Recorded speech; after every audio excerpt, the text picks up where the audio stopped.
یا ربی لکل حمد کما ینبغی لجلال وجہک و عظیم سلطانک اللہم صلی علی محمد و علی آل محمد ربی زدنی علما۔ سلسلہ احادیث میں آج جس موضوع کا ہم مطالعہ کریں گے اس کا عنوان ہے سلام، فضل السلام، یعنی سلام کی فضیلت۔ اور سلام جو ہے وہ امت محمدی کا ایک انتہائی ممتاز وصف ہے جو کسی بھی امت میں ہمیں اتنی خوبصورت انداز نہیں ملتا کہ جب دو اجنبی سے اجنبی ترین لوگ بھی آپس میں ملیں تو وہ ایک دوسرے کے ساتھ اپنی ملاقات کا آغاز ایک دعا سے کریں۔ تو اللہ پاک نے قرآن پاک میں بھی سلام کی ترغیب دلائی اور نبی کریم صلی اللہ علیہ وآلہ وسلم کی احادیث سے بھی سلام کرنے کی اہمیت بہت اجاگر ہے۔ تو اللہ تعالیٰ سورہ انعام میں فرماتا ہے کہ اے نبی صلی اللہ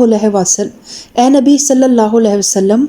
جب آپ کے پاس وہ لوگ آئیں جو ہماری آیات پر ایمان لاتے ہیں تو ان سے کہیے السلام علیکم۔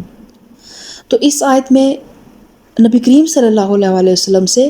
خطاب کرتے ہوئے بالواسطہ پوری امت مسلمہ کو یہ تعلیم دی گئی ہے کہ جب بھی کوئی مسلمان دوسرے مسلمان سے ملے تو دونوں جذبات اور محبت اور مسرت کا تبادلہ کریں اور بڑی خندہ پیشانی کے ساتھ ایک دوسرے کو سلامتی اور عافیت کی دعا دیں، اور جب کوئی سلام کرے تو اس کا جواب دینا فرض ہوتا ہے۔ اور نبی کریم صلی اللہ علیہ وآلہ وسلم نے فرمایا، تم لوگ جنت میں نہیں جا سکتے جب تک کہ مومن نہیں بنتے، اور تم مومن نہیں بن سکتے جب تک کہ ایک دوسرے سے محبت نہ کرو۔ میں تمہیں وہ تدبیر کیوں نہ بتا دوں جسے اختیار کر کے تم آپس میں ایک دوسرے سے محبت کرنے لگو گے۔ آپس میں سلام کو پھیلاؤ۔ تو ہم دیکھتے ہیں کہ اجنبی سے اجنبی ترین لوگ بھی جب ہم ان کو سلام کرتے رہتے ہیں، ایک روٹین ڈیولپ ہو جاتی ہے، راستے میں آتے جاتے گزرتے تو ایک خاموش سا تعلق بن جاتا ہے۔ اور اس طرح ہی امتیں جو ہماری دین ہے نا، ہمارا دین ہمیں بہرحال ہمارے دین کی بنیاد، ہمارے دین کی جو اساس ہے نا وہ یہی ہے کہ مل جل کر کیسے رہنا ہے۔ عیسائیت نے جس طرح اپنے آپ کو اللہ کی تلاش میں رہبانیت کی طرف لے گئے، وہ لوگ آدم بیزار ہو گئے اور دنیا کو چھوڑ کر پہاڑوں میں انہوں نے اپنے بسیرے کر لیے کہ شاید رب انہیں وہاں ملے گا، لیکن رب اس کی مخلوق میں ہی آپ کو ملے گا، اس کی مخلوق کے ساتھ اچھے تعلق میں، اس کی مخلوق کے ساتھ دکھ سکھ میں شریک ہو کے جب آپ چلیں گے تو تبھی اللہ تعالیٰ کی رضا بھی آپ کو ملے گی اور اللہ تعالیٰ کی مدد اور نصرت بھی آپ کے ساتھ ہوگی۔ اسی طرح سیدنا عبداللہ بن عمر سے روایت ہے کہ ایک آدمی نے نبی کریم صلی اللہ علیہ وسلم سے سوال کیا، اسلام کی کون سی بات بہتر ہے؟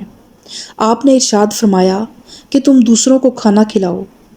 ہر شخص کو سلام کرو، چاہے تم اسے پہچانتے ہو یا نہیں پہچانتے۔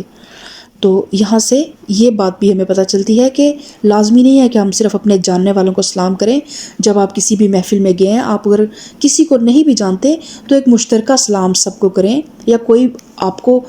ڈائریکٹ کوئی انسان آپ کو دیکھ رہا ہے، آپ اسے جانتے ہیں یا نہیں جانتے، آپ ضرور اس کو سلام کریں۔ اور اس میں ایک اصول یہ بھی ہے کہ مرد مردوں کو سلام کریں اور عورتیں عورتوں کو سلام کریں، یعنی غیر محرم مردوں کو راستے میں آتے جاتے عورت کو ضرورت نہیں ہے کہ وہ ان کو سلام کرے، اور نہ کسی مرد کو یہ ضرورت ہے کہ وہ راستے میں آتی جاتی کسی غیر محرم عورت کو سلام کرے۔ مرد مردوں کو سلام کریں اور عورتیں عورتوں کو سلام کریں۔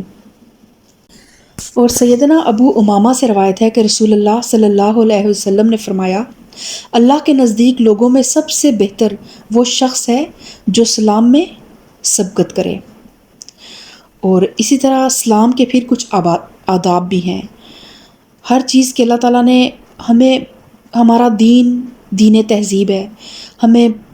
رات کو سونے کے آداب بتائے، ہمیں صبح اٹھنے کے آداب بتائے، ہمیں کھانا کھانے کے آداب بتائے، اور پھر چھوٹی سے چھوٹی چیز کے لیے اللہ تعالیٰ نے ہمیں اس گائیڈ کیا، ہمیں دنیا میں بھیج کے اللہ تعالیٰ نے بے یار و مددگار نہیں چھوڑ دیا، بلکہ ایک ایک چیز کو اللہ تعالیٰ نے ہمیں گائیڈ کر کے سمجھایا۔ تو پھر اسلام کے بھی اللہ تعالیٰ نے آداب سکھائے تاکہ اسلام کا جو وقار ہے، اسلام کا جو مقصد ہے وہ فوت نہ ہو جائے، یہ ایک مذاق نہ بن جائے۔ تو اللہ تعالیٰ نے، رسول اللہ صلی اللہ علیہ وسلم نے فرمایا کہ چھوٹا بڑے کو سلام کرے، اور چلنے والا بیٹھے ہوئے شخص کو سلام کرے، اور تھوڑے لوگ زیادہ کو سلام کریں۔ اور یہاں پہ پھر یہ بھی ہوگا کہ اگر کوئی انسان سواری پر ہے تو وہ پیدل کو سلام کرے گا، کوئی کار میں جا رہا ہے اور دوسرا جو ہے وہ اس سے چھوٹی سواری پر ہے تو جو کار والا ہے وہ چھوٹی سواری والے کو سلام کرے گا، اور جو چھوٹی سواری والا ہے وہ پیدل بیٹھے ہوئے کو سلام کرے گا۔ تھوڑے لوگ زیادہ کو سلام کریں گے اور چھوٹے بڑوں کو سلام کریں گے۔ لیکن چھوٹے بچوں میں ایک عادت ڈیولپ کرنے کے لیے، ان کو سلام کا ایک روٹین بنانے کے لیے، بچے جب بہت چھوٹے ہوں تو آپ انہیں سلام میں پہل کریں۔ چھوٹے بچے سو کے اٹھ کے آئیں تو صبح السلام علیکم ان کو کریں، پیار سے کریں، تاکہ ان کے بڑے ہونے تک ان کے اندر آٹومیٹیکلی یہ عادت ڈیولپ ہو جائے۔ وہ بچے وہی کریں گے جو اپنے بڑوں کو کرتے ہوئے دیکھیں گے۔ تو چھوٹے بچوں میں ایک تربیت کے لیے آپ ان کو سلام میں پہل کریں تو اس میں حرج نہیں ہے، کیونکہ سیدنا انس رضی اللہ تعالیٰ عنہ سے روایت ہے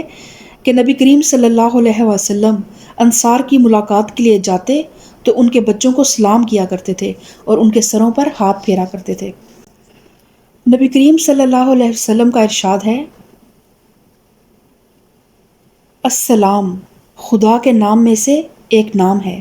جسے خدا نے زمین میں زمین والوں کے لیے رکھ دیا ہے، بس اسلام کو آپس میں خوب پھیلاؤ۔ اور حضرت ابو ہریرہ رضی اللہ تعالیٰ عنہ فرماتے ہیں کہ رسول اللہ صلی اللہ علیہ وسلم نے فرمایا، اللہ تعالیٰ نے جب حضرت آدم علیہ السلام کو پیدا فرمایا تو انہیں فرشتوں کی ایک جماعت کے پاس بھیجتے ہوئے یہ حکم دیا کہ جاؤ اور ان بیٹھے ہوئے فرشتوں کو سلام کرو، اور سلام کے جواب میں جو دعا دیں اسے غور سے سننا اور محفوظ رکھنا، اس لیے کہ یہی تمہاری اور تمہاری اولاد کی دعا ہوگی۔ چنانچہ حضرت آدم علیہ السلام جب فرشتوں کے پاس پہنچے اور انہوں نے کہا کہ السلام علیکم، تو فرشتوں نے جواب میں ان سے کہا السلام علیکم ورحمۃ اللہ،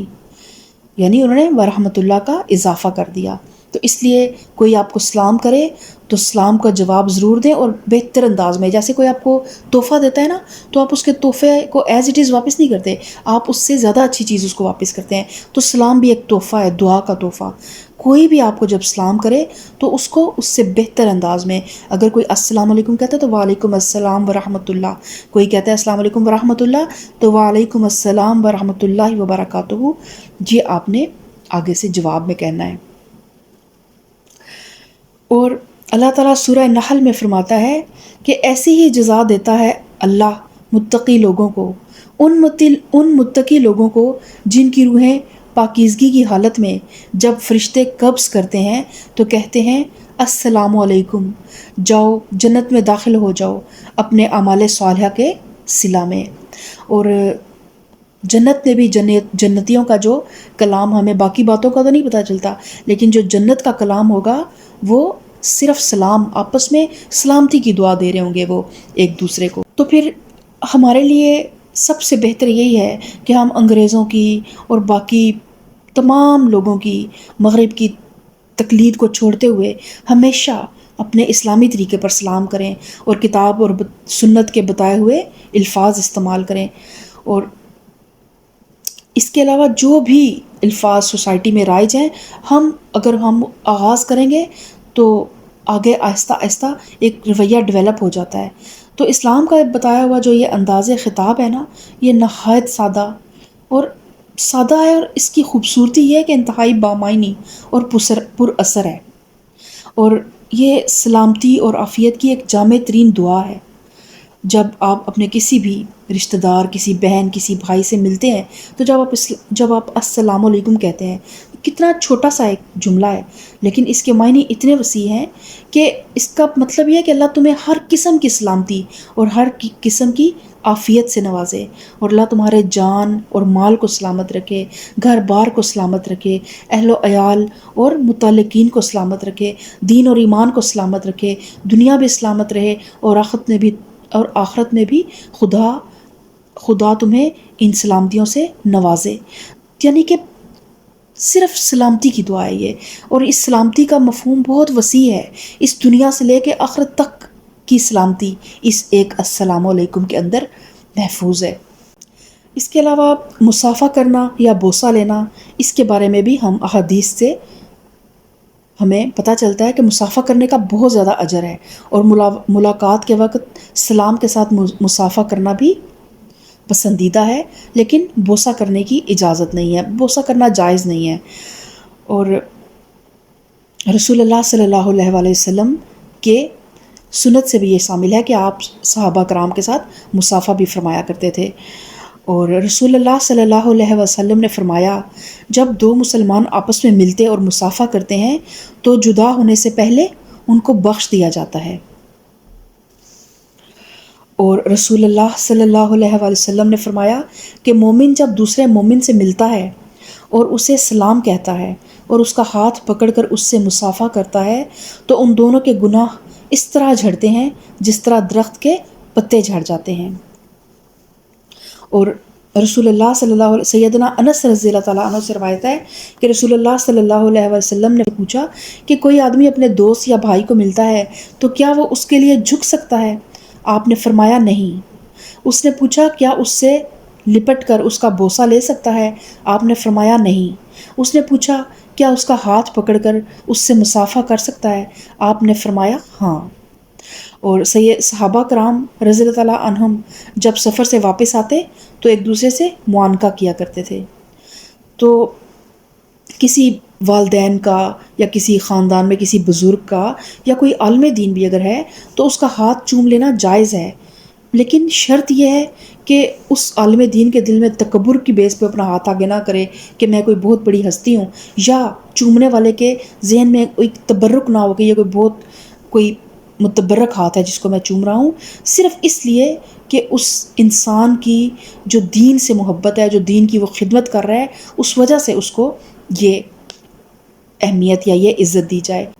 عورتوں کے ساتھ مصافحہ کرنے سے منع کیا ہے۔ اور حضرت سیدہ عائشہ صدیقہ رضی اللہ تعالیٰ عنہ سے روایت ہے کہ آپ فرماتی ہیں کہ اللہ کی قسم کسی اجنبی عورت کو کبھی بھی رسول اللہ صلی اللہ علیہ وسلم کے ہاتھ نے بیعت کرتے ہوئے نہیں چھوا۔ آپ صلی اللہ علیہ وسلم نے عورتوں سے زبانی بیعت کا کہا، اور آپ نے اس موقع پر صرف یہ کہا کہ میں نے ان شرائط پر تیری بیعت لی۔ اور اس کے علاوہ رسول اللہ صلی اللہ علیہ وسلم نے خود بھی فرمایا کہ تم میں سے کسی ایک کے سر پر لوہے کی سوئی کا چبھویا جانا کہیں بہتر ہے اس بات سے کہ وہ کسی ایسی عورت کو ہاتھ لگائے جو اس کے لیے حلال نہیں ہے۔ تو اب ہاتھ ملانا تو ایک چلیں آج کل بڑا ماڈ اسکواڈ زمانہ ہو گیا ہے، سب بھی یہ ٹرینڈ عام ہو گیا ہے، مرد عورتوں سے ہاتھ ملاتے ہیں، لیکن آپ سوچیں کہ ہاتھ ملانے پہ اللہ کے رسول صلی اللہ علیہ وسلم نے وعید دی ہے کہ ایسے ہے جس طرح لوہے کی کیل آپ کے سر میں چبھو دی، اتنا سخت سزا ہے اس عمل کی۔ یعنی کہ گناہ کا آغاز ایسے ہے جیسے آپ سمجھ لیں کہ زمین سے نا ایک سوئی کے نکے کے برابر پانی کی پھوار نکلی ہے، پانی کی دھار نکلی ہے، لیکن ہوتے ہوتے وہ اتنی زیادہ پھیل جاتا ہے، وہ اتنا زیادہ بڑھ جاتا ہے کہ پھر ایک اونٹ بھی اس کو نہیں پار کر سکتا۔ تو اس طرح ہی برائی ہمیشہ آغاز اس کا تھوڑے سے ہوتا ہے، لیکن پھر وہ بڑھتی چلی جاتی ہے۔ اس لیے احتیاط شروع سے ہی کرنی چاہیے کہ آپ کسی حد کی طرف جائیں نہ کہ جہاں پہ آپ کی آگے آپ کے لیے حدود سے تجاوز کر جانے کا کوئی احتمال ہو۔ تو اللہ تعالیٰ ہمیں